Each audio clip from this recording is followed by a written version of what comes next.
अब तक पिछले 2.5 महीनों में अनेक वित्त कदम उठाए गए, गुनहगारों को पकड़ा गया है, वे जेल में पड़े हैं। हमारा सबसे महत्वपूर्ण जिम्मा था कि विद्यार्थियों का 1 वर्ष बर्बाद न हो। 1 महीने तक खामोशी, फिर आधी रात को पीएम मोदी का बड़ा संदेश। छिड़ गया नया सियासी कलेश, आखिर धर्मेंद्र प्रधान का इस्तीफा क्यों नहीं? सरकार किस रणनीति पर चल रही? छात्रों की सबसे बड़ी मांग इस्तीफा, सरकार का सबसे बड़ा जवाब कानून। क्या मोदी सरकार बदलना चाहती है आंदोलन का रास्ता, या फिर शिक्षा मंत्री को बचाने के पीछे छिपा है बड़ा सियासी गणित?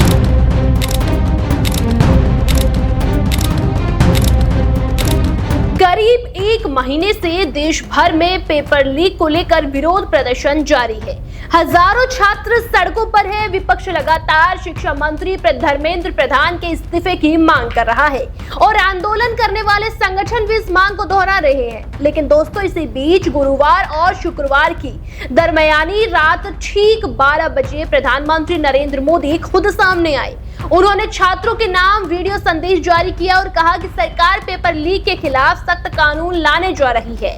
फास्ट ट्रैक कोर्ट बनेंगे, कठोर सजा का प्रावधान होगा और बिल को जल्द संसद से पारित कराने की कोशिश की जाएगी। लेकिन सबसे बड़ा सवाल यही है कि जब छात्रों की सबसे बड़ी मांग शिक्षा मंत्री का इस्तीफा है, तब सरकार कानून की बात क्यों कर रही है? मैं जानता हूं कि पेपर लीक एक कोई मामूली विषय नहीं है। लाखों विद्यार्थी और उनके अभिभावकों के लिए बहुत ही पीड़ादायक है और इसलिए पेपर लीक घटना से अब तक पिछले 2.5 महीनों में अनेक वित्त कदम उठाए गए, गुनहगारों को पकड़ा गया है, वे जेल में पड़े हैं। हमारा सबसे महत्वपूर्ण जिम्मा था कि विद्यार्थियों का 1 वर्ष बर्बाद न हो। तत्काल परीक्षाएं लेना बहुत जरूरी था। सरकार ने अभी पूरी शक्ति का उपयोग करके कम से कम समय में 22 लाख जितने विद्यार्थियों के एग्जाम हो जाएं, इसका प्रबंध किया और अभी 5-6 दिन पहले 19 तारीख को रिजल्ट भी आ गया और देश भर में उत्तीर्ण हो गए विद्यार्थियों की खुशियों की खबरें भी आ रही। आखिर धर्मेंद्र प्रधान की कुर्सी अब तक क्यों सुरक्षित है?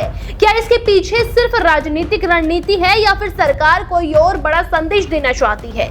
आज इस रिपोर्ट में इन्हीं सवालों को समझने की कोशिश करेंगे। प्रधानमंत्री ने करीब 2.5 मिनट के वीडियो संदेश में कहा है कि पेपर लीक लाखों छात्रों उनके परिवारों के लिए बेहद पीड़ादायक है। उन्होंने बताया कि पिछले 2.5 महीनों में कई आरोपियों को गिरफ्तार भी किया गया है, परीक्षाएं दोबारा कराई गई और अब सरकार स्थायी समाधान की दिशा में आगे बढ़ रही है। प्रधानमंत्री ने कहा है कि कैबिनेट के सामने नया मसौदा रखा जाएगा जिसमें फास्ट ट्रैक कोर्ट और कड़ी सजा जैसे प्रावधान शामिल होंगे। सरकार का संदेश साफ था कि वो इस समस्या का कानूनी समाधान चाहती है, लेकिन इसी के साथ विपक्ष ने सवाल उठाया कि अगर सरकार इतनी गंभीर है तो शिक्षा मंत्री की जिम्मेदारी तय क्यों नहीं की जा रही? दोस्तों, प्रधानमंत्री के वीडियो के कुछ ही देर बाद राहुल गांधी ने भी सोशल मीडिया पर प्रतिक्रिया दी। उन्होंने कहा कि छात्रों की मांग कानून नहीं बल्कि जवाबदेही। राहुल गांधी ने लिखा कि छात्र धर्मेंद्र प्रधान का इस्तीफा चाहते हैं और आधी रात का वीडियो उनकी साझेदारी का अपमान है। तो वहीं आंदोलन का नेतृत्व कर रहे संगठन के नेताओं ने भी कहा कि सरकार अगर सबसे सख्त कार्रवाई करना चाहती है तो सबसे पहले केंद्रीय शिक्षा मंत्री को पद से हटाए। यानी कानून के ऐलान के बावजूद इस्तीफे की मांग पहले जैसे ही बनी हुई है। दोस्तों, अब सवाल उठता है कि आखिर सरकार इस्तीफे से इतनी दूरी क्यों बना रही है? राजनीतिक विशेषज्ञ यहाँ एक पुराने बयान की चर्चा कर रहे हैं। दरअसल साल 2015 में रक्षा मंत्री राजनाथ सिंह ने कहा था कि ये एनडीए सरकार है, यहाँ मंत्रियों के इस्तीफे नहीं होते हैं। पिछले कई वर्षों में भी ऐसा देखने को मिला है कि अलग अलग विवादों और बड़े आंदोलन के बावजूद सरकार ने अपने मंत्रियों का सार्वजनिक दबाव इस्तीफे वाला नहीं माना है।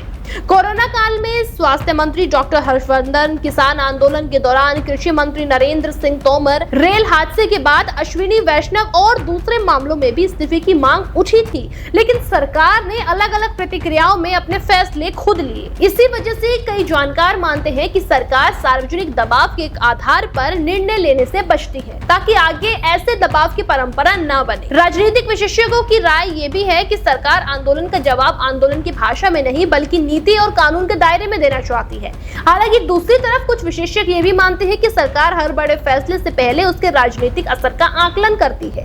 दोस्तों, किसान आंदोलन के दौरान 3 कृषि कानून वापस लेने का फैसला भी लंबे राजनीतिक और सामाजिक घटनाक्रम के बाद सामने आया था। इसीलिए अब भी इस पर नजर बनी रहेगी कि आने वाले समय में छात्रों का आंदोलन किस दिशा में जाता है, उसका जन समर्थन कितना बढ़ता है और क्या उसका असर चुनावी रणनीति पर भी दिखाई देता है। फिलहाल सरकार ने पेपर लीक पर सख्त कानून लाने का संकेत दे दिया है, लेकिन शिक्षा मंत्री धर्मेंद्र प्रधान के इस्तीफे को लेकर कोई घोषणा नहीं की गई है। तो दूसरी तरफ विपक्ष और आंदोलनकारी संगठन अपनी मांग पर कायम है। अब देखना होगा कि संसद में आने वाला नया विधेयक इस विवाद की दिशा बदलता है या फिर इस्तीफे की मांग और भी तेज होती है। दोस्तों, आने वाले दिनों में सरकार के फैसले, विपक्ष की रणनीति और छात्रों के आंदोलन, ये तीनों मिलकर तय करेंगे कि ये मुद्दा सिर्फ कानून तक सीमित रहेगा या फिर देश की राजनीति का एक बहुत बड़ा केंद्र बन जाएगा। देश दुनिया की हर बड़ी, सटीक और भरोसेमंद खबर देखने के लिए अभी विजिट करें हमारे वेबसाइट nowuttarpradesh.com और nownoida.com पर, क्योंकि यहाँ आपको सिर्फ सुर्खियां नहीं बल्कि पूरी जानकारी मिलेगी।